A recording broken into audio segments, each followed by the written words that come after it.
Hello, everyone. I am Sacrabolic, your envoy of hope, and welcome back to WIWR. Lupin III, Jigen's Gravestone, is based on the old Woman Called Fujiko Mine TV series timeline, which I think I reviewed back in, what I watched this week, 2 or 3. It was, way at the beginning of this whole show. Yeah, it's based on that whole timeline. It's definitely more adult-based than I'm used to Lupin being. But that's mostly because I've mostly just seen, the old Lupin show. I've watched very little new Lupin, and I know it's very much adult-oriented nowadays. Anyway, basic idea is Jigen acted as a bodyguard for a singer at one point who gets assassinated in what is sort of like World War II Germany, but in a post-nuclear age. Oh, no, wait, it would be Cold War. Yeah, so it's Cold War Germany, basically, where it's split in half between East and West Berlin. But there's also so a little bit of association with World War II. Maybe that's just me. Maybe I don't know a lot about the Cold War, which that's true. I don't. I'm rambling. Anyway, yeah, he acted as a bodyguard for a singer who gets taken out as a sort of political ploy to start a war between the East and the West of whatever fictional country this is called. Fujiko is there trying to steal documentation for this so that she can sell it to the highest bidder. And most importantly, however, there's an assassin after Jigen, and he's really good, and Lupin and Jigen have to try and survive him.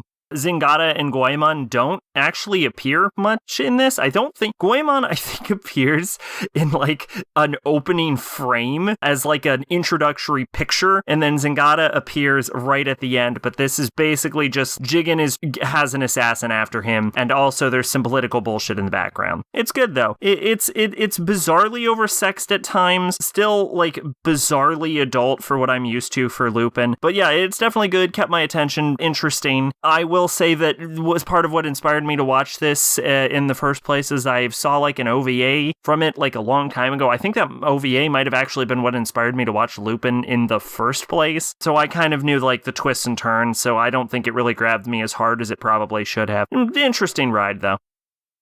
Lupin III, Goemon Ishikawa's Spray of Blood, is the third part, I think, of the Woman Called Fujiko Mine alternate timeline. This one is weirdly bloody and gory. I'm normally a lot off-put by blood or gore, and I'm not gonna say it goes too far because I've definitely seen worse. But what I will say is for Lupin, it's very excessive.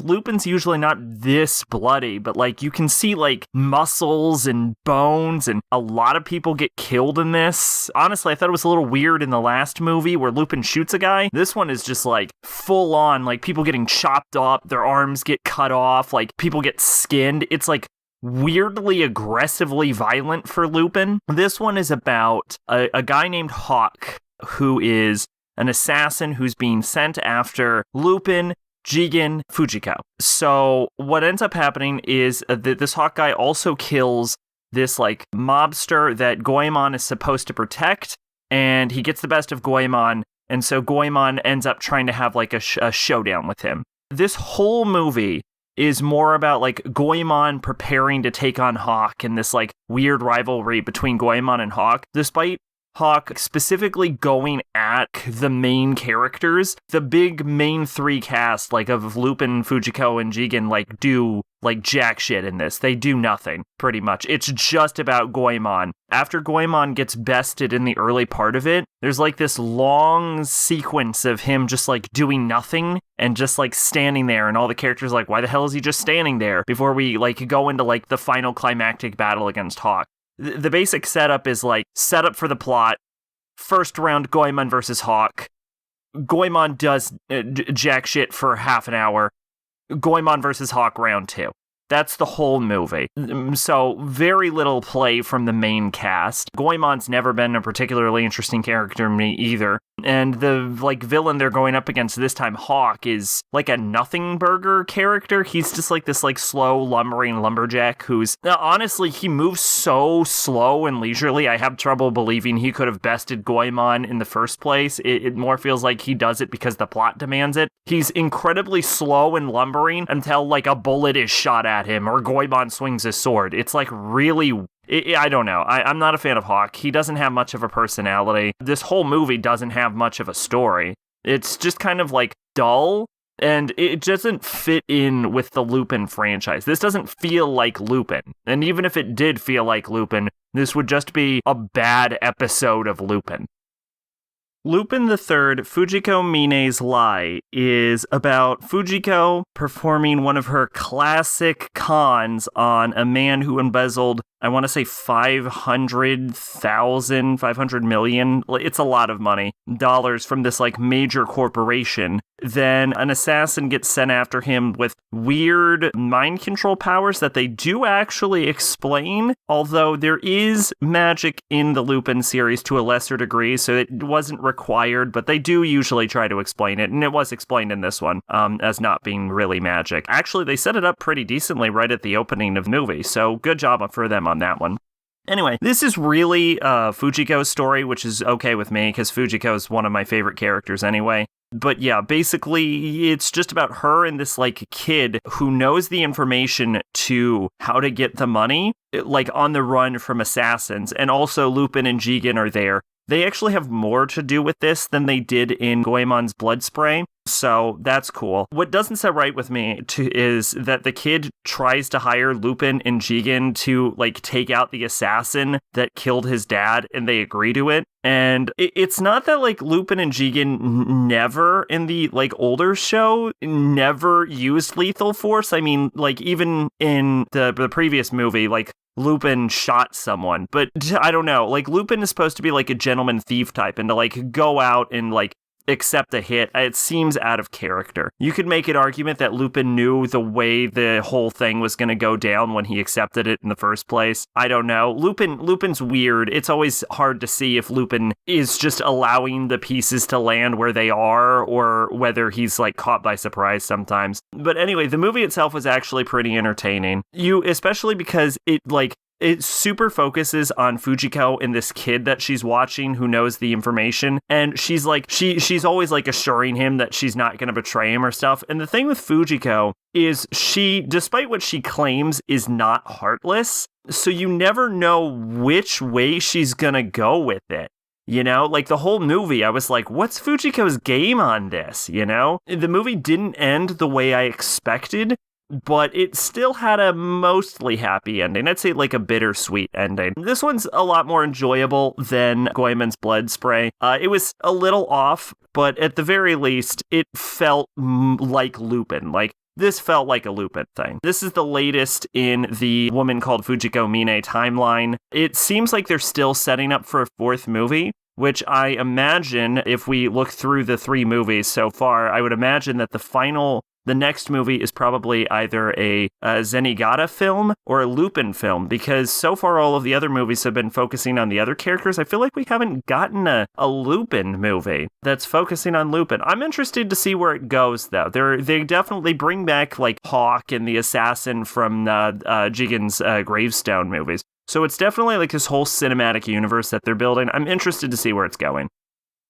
Laidbackers is about a bunch of girls who were reincarnated from a fantasy world into Earth. One of the most notable of which was the evil demon lord. I don't know if she was a demon lord, but the like evil, like super powerful overlord that was like destroying the world was also reincarnated, but her power like fragmented, and she became like a little girl who's trying to like redeem herself, but she doesn't have most of the memories of when she was the evil overlord, and her power split off into fragments, and the other girls who also reincarnated are having to sort of learn how to make their way in a more modern world, and also, you know, reclaim the fragments of the Demon Lord and keep them away from the Demon Lord. It's kind of iffy whether the Demon Lord has all of her memories or not. It seems like she regains them, like, throughout the course of the movie.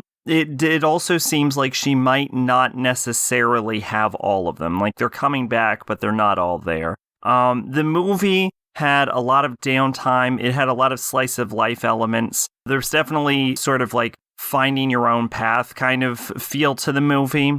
doesn't really do anything too interesting, and as much as I hate to say it, I actually think that the flashbacks we got when they were inside of the other world fighting the Demon Lord, I actually think those were more interesting than the more modern settings. Mezzo Forte is about a group of 3, I think, mercenaries who get hired to kidnap a mob boss, but then they screw it up and accidentally kill him, and then they end up getting the mob trying to kill them. It's created by the same dude that did Kite and Kite Liberator, and I think Benmeshi Cecil. It's pretty entertaining. It's not bad. There's nothing really to grab onto too hard with the characters, and it's a little not clear what's happening, because it seems like the main character gets visions, and then she also has a foil in the mob boss daughter, who also seems to have visions, and they have visions of each other, and I think it might be implied that the main character is an illegitimate daughter of the mob boss, but it's super not clear what is happening. It is placed on the MAL list as a hentai, but I really wouldn't consider it to be one. It's pretty much just a straight up story the whole time. It has 2 sex scenes, but you'd be hard pressed to call a movie that has 2 sex scenes porn. It's just a movie. So yeah, I don't know. Anyway, I think it's pretty famous. I've definitely heard it around before. Mezzo Forte, it's okay. Kamasutra is a Go Nagai anime about a princess who is revived from basically, I guess, magical cryogenic sleep 1600 years later, and she's being hunted down by the leader of the Snake Clan, who wants to marry her and then use the sex cup to become the eternal king of Shambhala. Meanwhile, the main character, who is, I think, the grandson of the doctor that managed to revive the princess, I think something like that, has to, try and get the princess back. And I also believe he is the reincarnation of the, knight that tried to save the princess 1600 years ago. Some bullshit like that. This is honestly pretty bad. It's, so bad it's good sometimes. But it's pretty bad. I was only able to find the dub, and this is gotta have the worst voice acting I've ever heard in my life, and the audio mixing is terrible, to the point where it is just downright inaudible sometimes. This is also one of those that's put there as a hentai, but isn't actually a hentai. It's an actual movie with just 2 sex scenes in it. In fact, the sex scenes in this one are actually more mild than the ones in Mezzo Forte, despite the fact that this is literally called Kamasutra. Anyway, yeah, it's not good. The Sensualist is based off of a novel written 400 years ago. It's another one of those anime that's supposed to be a hentai on Mao, but it really isn't. It's also supposed to be about the titular sensualist, who is a man who has dedicated his life to his lusts, and it says at the end of his life in the movie, he has slept with over 3,000 women and 700 men. And that's what it's supposed to be about, but it really isn't. It's about this worker man who ends up coming to the big city because he bet that he would bed a specific Taiyu courtesan within his first night of meeting her. And if he wins, he gets a villa, and if he loses, he gets his dick chopped off. And if you know anything about the floating world, you would know he might as well have just chopped his dick off right there, because that ain't gonna happen. But lucky for him, he meets the sensualist, who he can't, make her sleep with the guy, but he manages to arrange a meeting, and she literally takes pity on him.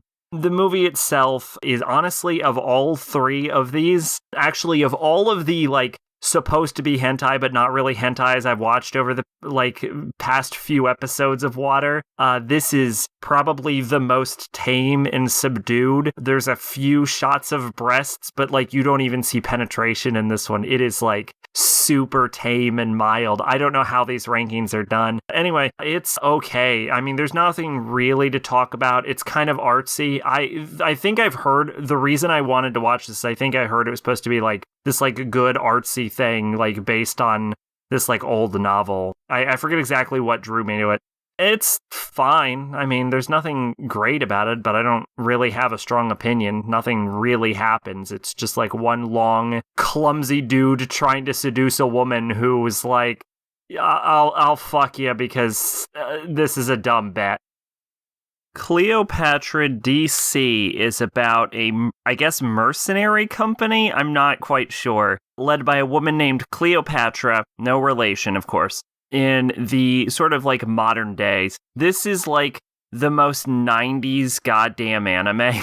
It's in 3 different episodes. The first one is about a kidnapping. The second one is about a stone or something. I'm barely paid attention. And the third one is probably the most notable and also the longest. Was about this like genetically modified psychic like young girl. Cleopatra's like, oh, she's just a young girl, but then the evil organization that they fight for over the course of the 3 episodes is like, she's a weapon, and then the girl goes crazy and tries to launch a bunch of nukes. It's a whole thing. Real hard to pay attention to this. It wasn't very interesting, pretty boring. I enjoyed the art style, but that's about it. Maris the Chojo is about a space cop from a planet that was destroyed, and she has super powerful physical abilities, and unfortunately she just keeps breaking spaceships and everything around her, and she's completely broke, and in order to restrain her ability, she has to wear these restraints all the time, and also her parents are complete wrecks, so she has to keep giving them money. She ends up on an assignment to save the richest, like, heir in the galaxy, and she goes there with the intention of basically saving him, and then in her head, that immediately equals to she's going to get married to the richest guy in the galaxy and become rich, and all of her money problems will be solved. And she gets there and she encounters a villain, and they have a fight, and that's pretty much it. The end of it has a cute little romantic scene, when no one's going to watch this, so I'll just spoil it. It ends up that the villain ends up in a relationship with the rich guy, and the main character's broke at the end. It's cute at the end. It manages to hold your attention, but it doesn't do anything too great.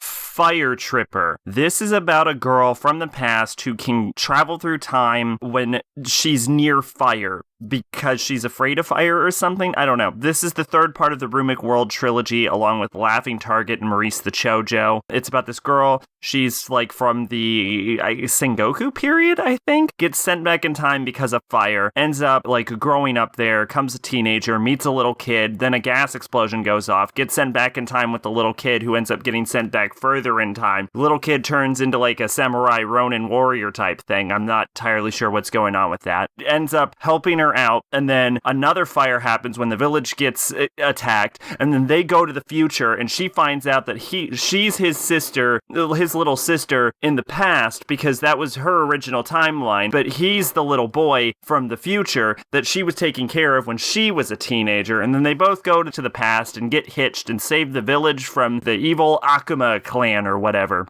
I'm gonna be honest with you. This isn't good. This is just like bad. Like the plot twists are just so out of left field, and they like overcomplicate things. I mean, it's not hard to follow. It's just kind of lame. And everyone in this is fucking terrible, and I kind of hate all of them. Even the main dude is kind of a dickhead. Like he tries to wash her face at one point, and his way of doing this is to grab her head and just start fucking drowning her. I fucking hate everyone. It's fucking, like, it's not boring, which is what I normally give a 4 for. I just don't like it. Shadow Skill is an OVA series about a guy and his sort of, like, adopted older sister mother teacher, sort of, who teaches him, like, a martial arts style that just involves energy blasts and shit called Shadow Skills. And they both look up to a guy called Scarface, and they want to be like him, and the main character wants to become like the strongest in the world, but he doesn't actually like fighting. And his sister teacher just kind of wants to have like a good fight with him, kind of. It's kind of confusing. Like, there's a lot of angles going on from this. From what I can tell, this is designed as like an OVA prequel to a manga I didn't fucking read. And what's funny is that there's like a 26 episode anime series that comes out after this, but it wouldn't be released for like a few more years after. So I think this is definitely intended to be a companion to a manga I never read. What I have to say is that the martial art style they use was developed by female slaves, so it is evolved almost entirely around kicking.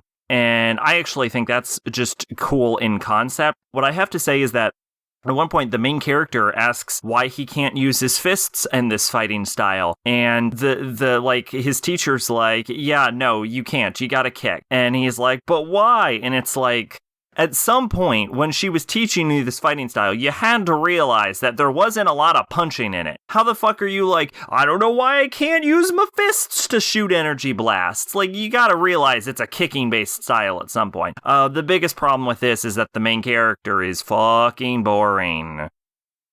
Bokura no Nanokakan Sensou is about a guy who has a crush on this childhood friend of his, this childhood friend girl, and she's going to be moving away soon because her politician dad has to move for work or some shit. She doesn't want to move, and so the main character suggests that the two of them run away together, but she misinterprets that and invites a group of people all run away together, and they move into this like abandoned mine where they encounter a runaway Thai child who's being hunted by the Immigration Bureau. And the Immigration Bureau ends up coming to collect the child, and they all collectively make the decision to like bunker down and try and repel the Immigration Bureau until the like main heroine gets to her birthday, and 2, until the parents of the immigrant Thai child can be found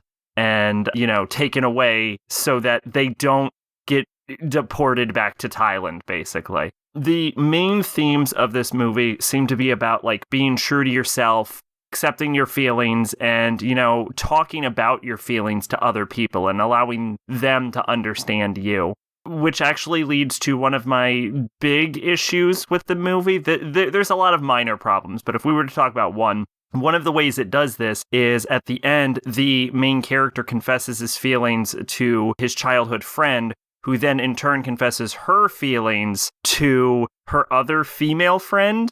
Now, I have nothing against, lesbian romance or anything. The issue is that we spend most of the time with the main character and dealing with his feelings. We don't spend too much time with the main heroine. In fact, we barely spend any time. She's probably the one we get into the least, and there aren't really probably any hints that she has any feelings for her friend either. So at the end, her confession kind of comes out of left field, and also the fact that the main two framed characters don't have reciprocated feelings for each other kind of makes the like lesbian confession at the end feel both unearned and emotionally unsatisfying.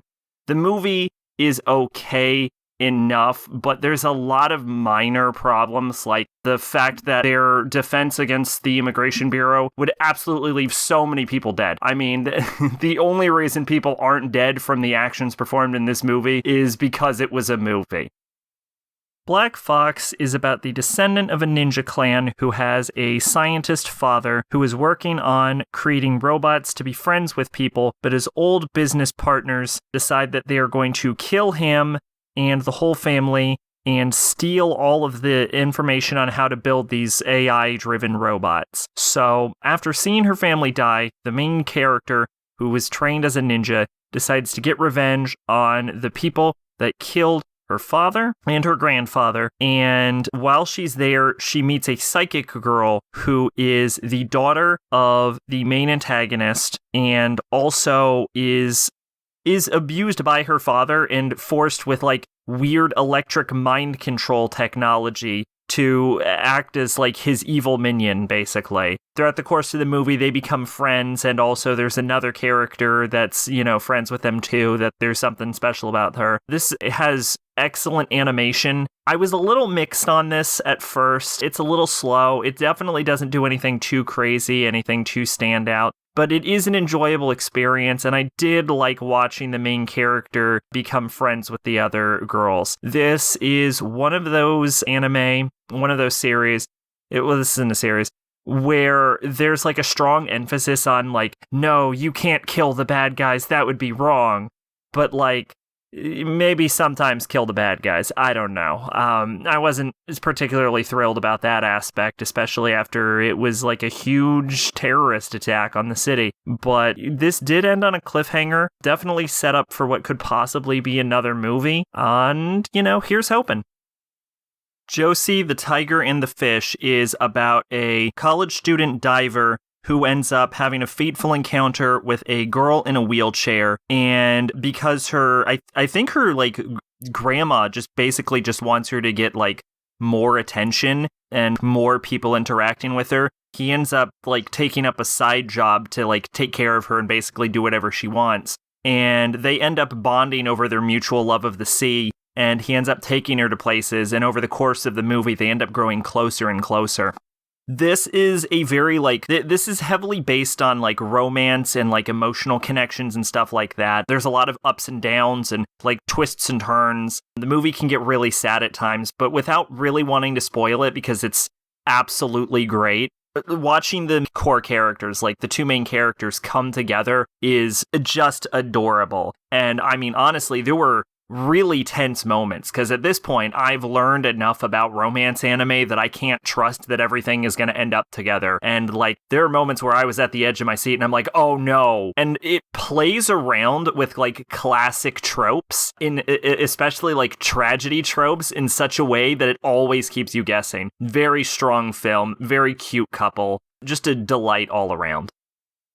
Rec is about an aspiring voice actress whose house burns down, so she ends up moving in with this guy from a marketing department for like snack foods. They end up having a one-night stand, and then she ends up getting the job as the actress for the mascot he just designed. They decide not to be a couple.